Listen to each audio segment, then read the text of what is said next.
Welcome to the Denton Vibe with Diva Girl Ellie, powered in part by Classic of Denton.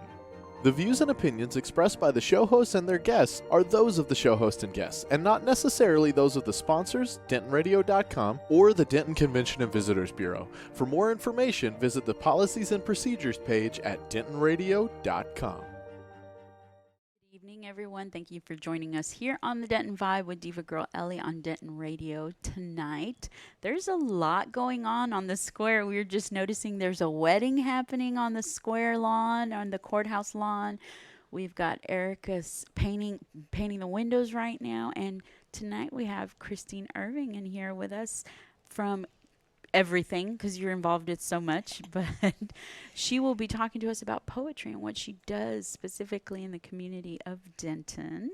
So thank you for being here, Christine. Thank you for having me, Ellie. Of course. So we want to know who you are as a Dentonite and how you got here, or just landed from, Cloud 9 or whatnot. So how'd you get here? Well, no, I got here because my husband's a pilot, and we've spent a lot of time apart in that job. And we actually wanted to live together for a change, and which we'd never done. And he got a 9-to-5 job here. Wow. At Alliance Airport. And I went down there, and there were all these subdivisions that went on forever. And I said, oh, no, I can't live here. You have to find me a town. So we found Denton. We just actually kind of stumbled upon it. Nice. And everyone we talked to loved living here. Yeah. Loved it. And I thought, okay. And the square was so amazing. People were actually like the wedding out there right now. Yeah. But I mean, picnics and kids and all kinds of ages, and always somebody there every time we came. And so it's a city where life happens. Yeah. It's a city where life can happen on a daily basis, and it really is. And it's just neat how you guys ended up. Alliance is pretty close, and this is a good compromise for absolutely. Yeah. Oh, so much better. Yeah. Yeah, definitely. So you've been hanging out in Denton since then, huh? Mm-hmm. How long have you been here then? About 7 years, I think. We were trying to figure it out the other day. Yeah, and you're putting your roots down in here, aren't you? A few roots. Yeah, you are. And you're making dents in our society here, and you're so involved with so many things. So why don't you tell me a little bit about what you're involved in, and then we'll go into each one of them. Well, not that many things. I'm actually a member of the Denton Poets Assembly, which is my favorite thing. It's a big deal. Because I am a poet. And nice. Because of that, I love the assembly, and it's a lot of fun. But it's a established group with an established culture. Mm-hmm. And I love open mic because it's more open. Definitely. I love the fact that anybody could wander in from the street anytime and say just about anything. Yeah. And for me, it's embodies the whole democracy that poetry stands for, because in a way it's our very first art form. And it's been around a long time, and anybody can do it. Everybody can do it. A lot of people don't realize they can. Almost everybody has actually written a poem in their life. Almost everybody. One. I would say you're probably right. Even if it was, even if it was in, second grade or something, because they had to, but still. So it's something we can all do. And the thing about open mic is I like to get up there and say, we can all do this. Yeah. And the other thing, if you don't mind my going on a little bit. No, not at all. That's why we're here. There's something about the mic. Yes, there is. I've just seen it so many times. You walk in and, I'm not going to read. I don't have anything. They're not as good as they are, blah, blah, blah. You're doing this thing in your head. And then there's somebody up there in front of that mic. And after a while, you just want to be up there, too. Yes, it's very empowering, isn't it? It is. I know I've been to many events where it's an open mic setting, and you walk in and you're like, I'm just going to listen tonight. And lo and behold, you get that itch. And then you're like, darn it, I really want to read something tonight. Because for one, the microphone, I can attest to it. I love being here, with the Denton Vibe and Denton Radio, it is very rewarding, but it is addicting. It's like I love being able to communicate with people about so many different things, and then to be able to do it with the, I'm going to say the finesse of poetry. But definitely, you never know what you're going to get, and it could be somebody that, just completely blows your mind because the package doesn't match, and that's part of the Exactly. fun. I think that's part of the fun, too. You're like, whoa, I didn't expect that, and I know. then you're a you- fan. Yeah, absolutely. And you see a lot of poets because your involvement in the assembly, and then as well with the kitchen sink involvement, as well as your own personal journey through life as far as poetry. So I can imagine you've been exposed to a lot of poetry that. Yes, and I've been fortunate in my life. I've gotten to travel a lot and live Yeah. in different countries, and so I've met people from all over the world and poets from all over the world, and that's exciting too. So, okay, saying that you traveled, where would be the place outside of Texas that was a person that you found on your journeys that was most impressive? Who Oh you my don't even God. have to remember the name, just like, oh, I'll never forget this one time. Wow. That's a really good question. Even if you don't remember the content of the poem, but something left a mark. Right, right. Well, I'll tell you, this was in a very small playhouse in a backyard in California, in Nevada City, where I lived for quite a while. And this man came in, and he wrote. He's the only time I've ever seen him was one time, and he read this poem about the light of the stars, and how, we know this, but the stars have already disappeared that the light came from. But there was something about, by the time we see it, but there was something about the way he said it that absolutely rang every neuron in my body. And I've never forgotten that evening or that voice and the expression of it and how much it touched me, and it stayed with me. I frequently think about it. That's pretty neat that it's something that happened a while back, whenever that was. Would, like you said, it still rings in your mind. It keeps that lasting impression, and that's pretty impactful as a poet. To have somebody say that about your poetry is pretty impressive, and is very flattering, and very, it's honoring, especially to have someone remember you in that aspect. Even if it was just in passing because you weren't prepared to receive that, and you did, and then lo and behold, it was a gift that keeps giving because you remember those moments. And that's exactly how I feel poetry is. You may never recall everything word by word, or even, the whole gist of it, but you remember bits and pieces enough to make it a little mental treasure. And that's why I love poetry so much. There's times when I read my own stuff. I don't know. Have you ever felt like you read your stuff and you're like, I don't even remember writing this? Oh, absolutely. I do not remember writing this. I don't remember where my mind was. And I always get curious to see if other people go through that experience. I've had that very same experience. And there's one poem I've got in my files that I'm not even sure to this day I wrote it. It's like, it sounds like me. It's my handwriting. It's amazing, isn't it? Because you go through your stuff and you're like, who is this person? Right. I remember this happened recently, and I was sick, and my boyfriend was reading poetry to me, and I was like, wow, that is so, where did you get that? He's like, you wrote it. And I was like, me? I wrote that? Maybe you're saying it in a nicer voice, because that does not sound like me. And I'm not tooting my own horn, but sometimes you just completely Absolutely. forget what's going on in your own head. It's just funny to me. So I can imagine hundreds and hundreds of poems that you have at your house, and just what do you have there? Do you have like a treasure collection of poetry? Mine's on my computer. Is it very really? prosaic, but Nice. that's where it is, because I really have terrible handwriting. You can't imagine how awful it is.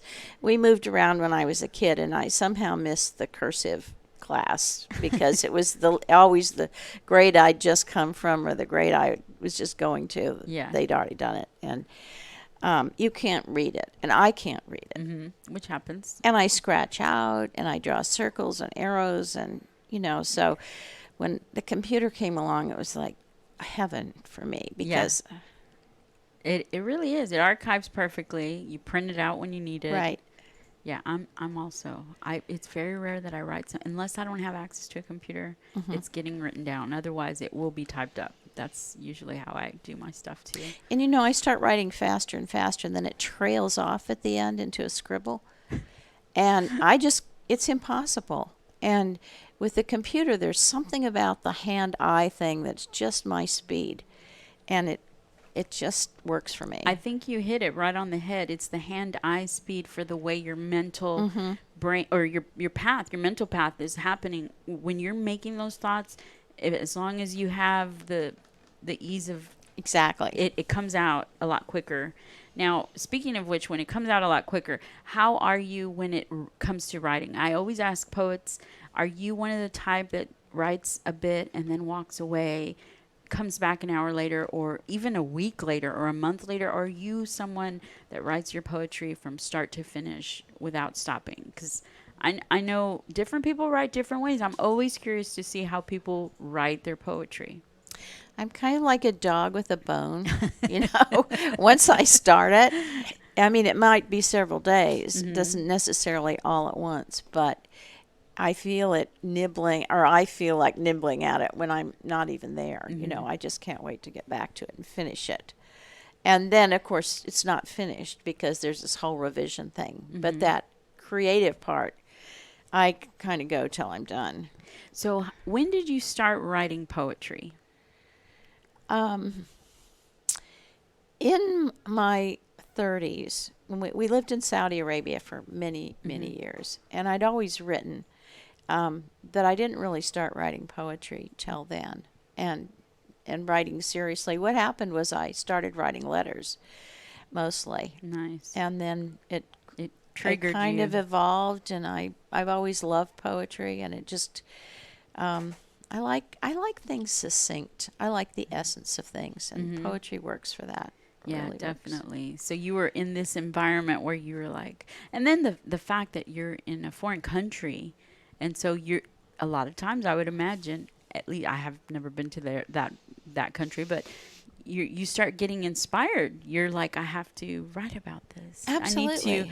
I need to, whatever it may be that strikes you at that moment. So I know that when you're in that mind frame, some of the most odd things tend to come to you in a form of a poem, and that's the beauty of it sometimes. Because I know that there's people that may write a poem about a cup, and I will listen to that. I'm like, I would have never written a poem about a cup, but that was the coolest poem about a daily object. Yes. Which is really, really neat to find those little different styles and treasures and whatnot. So you've been writing for a while, and then how did you, because you did write a book, or you did publish a poetry book, did you not? Well, 5. Oh my goodness. I'm behind. I'm getting tidbits as I go to Kitchen Sink. Right. So I picked up on that, and your husband was really, really proud of you and your work. He could not stop singing your praises. He was so impressed with your work, and you could just tell, and he was just a big fan. So that's awesome that I got to see that, because he was so excited to hear you. So you wrote 5. Okay, tell me a little bit about them. Well, let's see. My first one's a collection, Be a Teller of Tales, and it we were talking earlier about themes. So it's got thematic chapters in it. And then I wrote a book called The Naked Man, which is just a little chapbook, which was a sort of character study of a puer aeternus. Do you know what that is? No. It's a man stuck in adolescence that doesn't... It's Peter Pan. Doesn't want to grow. Hence the name. It sounded familiar just from the Latin root of it. But, yeah. Yeah. So... So that was it actually grew out of a correspondence with another poet. Nice. And a bunch of small town gossip. So you had to owe to that person. Yes. So that was fun. And then I wrote a book. Gosh, what was next? Oh, You Can Tell a Crone by Her Cackle. And that came out of a workshop I went to with Clarissa Pinkola Estes. I don't know if you know who she is, but she wrote Women Who Run with the Wolves. And if you've never read that, I haven't. It's one of those pivotal desert island books. Okay. It's just I will have to check that out. it's a wonderful encyclopedia of what it is to be female, psychologically told through story.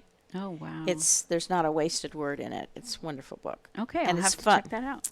So anyway, so I was just thinking about the wisdom of being older, and so then I started collecting all my poems that related to that. And so you still want me to go on about You're like, whatever. So then I went on a pilgrimage to Ireland with 10 women. Oh, wow. Oh my gosh, it was fabulous. They were wonderful women. Nobody complained. Nobody was late. Okay, that is a great trip. That first one just got me. I'm like, what? Yeah, Nice. it was fantastic. And we went with an Irish shaman. Nice. And she had her drummer with her. Oh, wow. And we went to all outside ancient sites. Wow. And so we got to sit leaning against the stones and hearing the drum. And it was an amazing trip. And it was really, I started feeling and seeing and thinking about my connection with the land, any land. But I happened to be in Ireland, which is like gorgeous. Totally, I mean, the epitome of that kind of place. And so I kind of promised Ireland I would write a book when I left. So that's what I was doing. I was keeping the promise, and very proud of that book. I really liked that book. I would imagine so. Yeah. And then my latest, well, not quite my latest book, but my latest solo book is about the myth of Inanna, who is a very, very old goddess from Sumeria, 5,000 years old, one of our oldest. And the book is in two parts. The first half is the myth told through the eyes of all the characters, and the second half is an imaginary ritual that these 14 women undertake. And they use her descent into the underworld and return as a model for their ritual. And so that one is the voices of 14 contemporary women telling some actually very hard stories. Oh, wow. But there are stories from our time. Wow. And that's such a contrast as far as what they're, the parallel between the goddess and the modern day woman. Wow. And you do have you have a collaborative publication? I do. My friend Susan Maxwell Campbell and I, for the last year, we've been writing what we call dialogue poetry. As she began it, she sent me a poem. And then my job was to respond with another poem that had some inspiration taken from hers. It could be anything. It could be a word, a title, a mood, an idea. And we did that for a year, and then we decided to publish a book. So it's just out. It's brand new. It's on Amazon. It's called Ping Pong Poems because it was like a ping pong thing. But the most fabulous thing that evolved from doing the work is we got to see it as a whole thing. And then we could see this amazing flow that happened that's very gentle and gradual. And the other thing that I realized was that there were often times when we didn't actually agree on a point. But this was such a gentle, non-confrontational way of having a conversation that there was no rebuttal. There was just acceptance. She said her point of view, and I said my point of view. But there was a connection because we couldn't have written the poem without the connection, because the connection is always the inspiration for the next poem. That's awesome, because the point is, like you said, the connection. And if you would have rebutted, you would have lost it. And at that point, it would have made it invalid to even... That's amazing. I really like that. I'll have to check all of that out. So you did mention that one is on Amazon. And where can where My can books are all on Amazon. Yeah. as well. Okay. And so before we get, well, let's get into Kitchen Sink first, and then we'll recap it with all the social media stuff. So, what is Kitchen Sink? And I just learned what Kitchen Sink was not too long ago. If I'm not mistaken, it was 2 months ago, because I've been there twice, so Right. that would make it 2 months. And I remember when I stumbled upon it on Instagram, because Greater Denton Arts Council had promoted it. And I was like, what is Kitchen Sink? I was like, what is that? And I didn't know what it was. And just by happenstance, I caught one word, poetry. And I was like, what? Oh, wait, what was that again? And so I was like, that is such a peculiar name for a poetry group. So when I walked in, and after the whole thing, then I understood the concept of Kitchen Sink, and I absolutely loved it. So if you guys and gals are out there and you enjoy poetry, and you want to enjoy an evening of good company, then definitely check out Kitchen Sink. Did you see your messages? It was, I think that was Melanie. Yep, that was Melanie telling you, long time no see. Patrick chimed in right after her. Both of them have been on the show. Oh, have they? Yes. Yeah. Those are our the Denton Vibe veterans. Well, that's how I met Patrick, through Kitchen Sink. Did you? We've been doing this for about 5 years, and we've been in Nice. several different venues around town.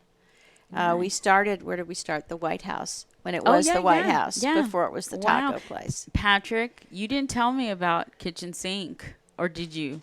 I'm like, wait a minute, he never told me about Kitchen Sink. Anyway, but tell us a little about Kitchen Sink. Let us know what it's about. Well, my friend Kelly Payno Weathers is also a poet, and we both love open mics, and we just said one day we should have an open mic, and so we decided to do it. And we walked all over town, and we went and we bought a mic and a amplifier and the whole bit, and we just found a place that would have us. And started. But the way we got the name was we both happened to have poems about the kitchen sink. And we just thought it was a funny coincidence. Yeah, that is. And they were both kind of odd. And then we started thinking about SYNC instead of SINK, because we were so in sync, and we're still dear friends, and we've always been in sync since we first met each other. So Nice. Kitchen Sink. Very cool. And she's awesome. And She both of y'all is. together, and she's part of, obviously, the experience of Kitchen Sink, and she's a lot of fun. Both of y'all together bring this dynamic and bring Kitchen Sink the event to Greater Denton Arts Council for everyone, open to everyone, open to the public. Absolutely. Everyone, every voice is welcome. That's our motto. There you go. And then the cool thing about it is that they create the kitchen theme to the evening, which I think is really neat. So, and you progress in rounds, and it's usually your 5-course meal, right? Something like that. Yes, that's what Kelly likes to Kelly call. likes to do. Yeah. So if you guys get a chance to go check that out, please do come join Kitchen Sink at Greater Denton Arts Council, and you guys can be found the third Thursday at Greater Denton Arts Council, starting at 6:30. Right? I would highly recommend it. I would encourage everybody to come out and either support or participate. Absolutely. And you don't have to read your own poem if you don't want to. Exactly. You can read anybody's poem that you love. Nice. I'll or have to think don't that. like, for that matter. Whatever you like. Everything but the kitchen sink. is what we Right. like to There say. you go. Yeah. So let's go ahead and talk about the Denton, the assembly. I want to talk about your. Right. Yeah. Oh, the assembly's been going on for, over 10 years. Mm-hmm. And it's a lot of fun. We meet the third Saturday of the month at 10 o'clock at the Fowler Library. Mm-hmm.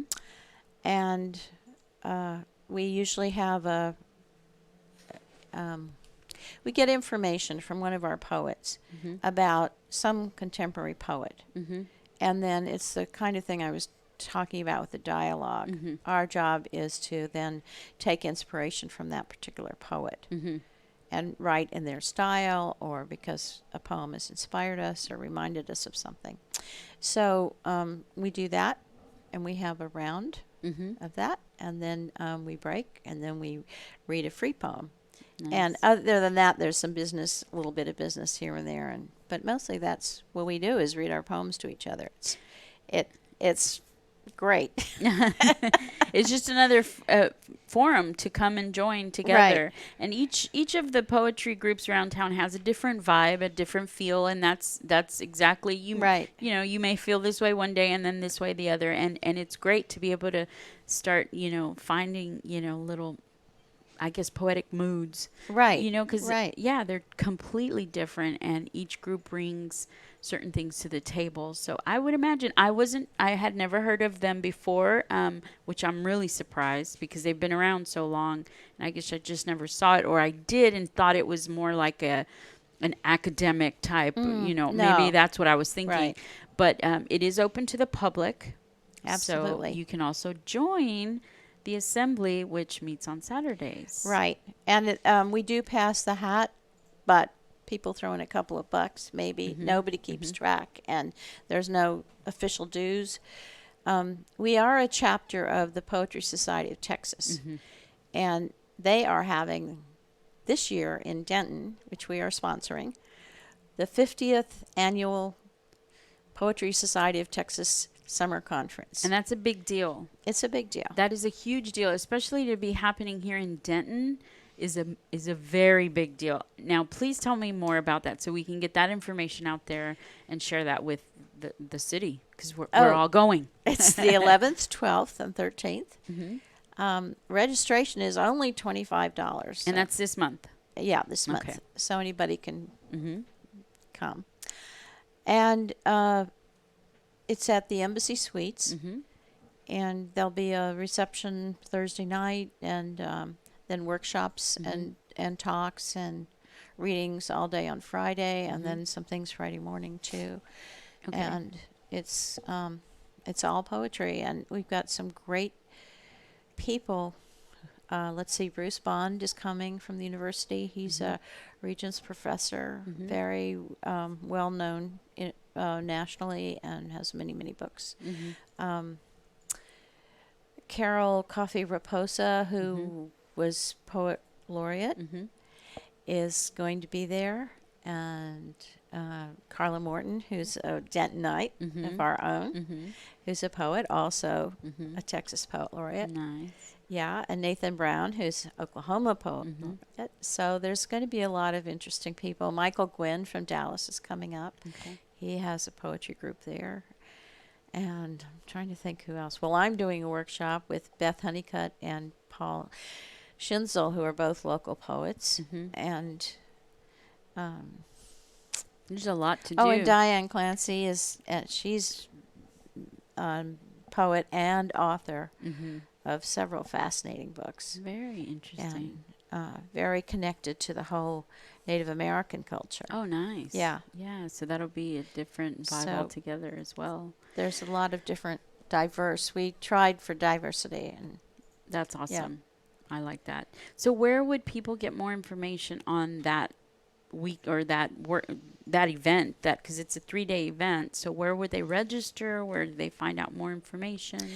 there's registration forms on Denton Poets Assembly website, Okay. which is online, Mm-hmm. and or you can just walk up on the day. On the day and get more Yeah. information as well. Yeah. Okay, and so as far as you and your works, do you have a lot of people do or don't, and it's just one of those things? Social media, is there anywhere you want to connect people to you, or where could they find you or your works? Obviously, there's Amazon for your books, Right. The published books and whatnot. So I have a website, okay, ChristineIrving.com, simple. and I have a blog, sort of a blog. I mean, I have a blog. It's got lots of entries, but they tend to be randomly. And that's okay. That's what blogging is. Right. So that's on, what is it? Oh, it's a WordPress blog, Okay. and it's called Musings. Musings from the Magdalene, Musics of the Magdalene, Musics from the Magdalene, I think. I've written a novel about Mary Magdalene. Oh, wow. That's so she's like a very important figure in my life, and Wow. so that's where the Magdalene part Okay. comes from. Okay, well, they can go there and find out more information about whatever it is you're writing about at the moment. And I really am so glad to have you here to share about everything that you're involved with. And that is a lot because that'll keep you busy for months and months. I know how busy just one event is and then getting involved with all kinds of stuff. So thank you so much for sharing all of that with us. And you guys make sure you check out ChristineIrving.com. And also Kitchen Sink, SYNC, for Denton, and also the Denton Poets Assembly, Right. which obviously they meet on Saturdays, so check that out. And the Kitchen Sink the third Thursday at the Greater Denton Arts Council, or PAC. I like to call it GDAC because that's just That's me. what I call it. But other people call it PAC. It just depends on what acronym you love. So Right. it'll always be GDAC to me. So you guys make sure to check it out, and we will go. Can we find some of your like? I would imagine on your blog you're gonna have poetry. There is poetry on my blog, yes. Okay. I'm like, did you bring any with you today? I did. I I always do. Well, then I want to hear some if you don't mind. Are I'm you like, sure? Yes, Okay. absolutely. What kind of, yeah. Okay. You can surprise me. As far as the poem itself. Nice. Okay. I like that. You brought out your book. I did. I always bring them. Nice. You never know. You never know. And it's always good to have handy. Oh, you'd be amazed. People on planes, you never know. But I'll read this. It's from the section in the book on sacred trees, Nice. which, the Irish alphabet, the ancient Irish alphabet, which was called Ogham, was somehow based on trees and runic letters, which actually look like trees and branches. So, the name of all my titles in this section have the name of the tree in modern Irish, the name of the tree in English, and then the letter and the Ogham letter that they represent. So this is Cole, the hazel tree, Ogham letter C. There is a spring where water bubbles up, fizzing such exuberance into the prism air, birds' startled laughter trills among the trees. 9 tall hazels ring the wellspring pool. Leaves gather whispered secrets from the wind. Circulating sap conveys them down to earth, to seep into soil, where soil becomes new root. No scientist can say how this is done, but done it is. And so earth's secrets whisper up the trunk in turn, till each burgeoning nut grows fat on knowledge, ripens into wisdom, and falls to feed the silver fish flashing through the dabbled depths below. Poems abound about this place, involving human folly. What else might poets sing about than greed and innocence, pride, rage, prejudice, and unintended consequence? We humans long for drama, singularly discontent with simple beauty unadorned. 9 trees, a pool, hazelnuts to munch, and silver salmon swimming in the sun. Nice. Thank you. You're welcome. I will ask if you'll be able to read another one. Oh, I'm like, that was so nice. okay. And can I show this? Sure. Okay, so this is Sitting on the Hag's Seat, a Celtic knot of poems. And that is what it looks like for you guys to see. Y'all go check it out. This is what you guys are going to be ordering online. So y'all can read some more about the trees. Do you want a love poem? Sure. Because there was a wedding on the square. I think that would be appropriate. Okay. Lest jealous gods catch wind. I love the scent of you, lingering upon used sheets I will not change until the day of your return. I wear your worn pajama top around the house to keep the chill away. The one with holes along the sleeve you won't let me throw out. I'd never. But it's a secret, because I'm trying to fool the gods, not saying everything aloud lest they be jealous. Nobody gets to know how much I really love you, even me. No, that's awesome. You want to read one more? Need you ask? That's what I love about poets. I know. Always ready. Right? Okay. The first warm evening of spring.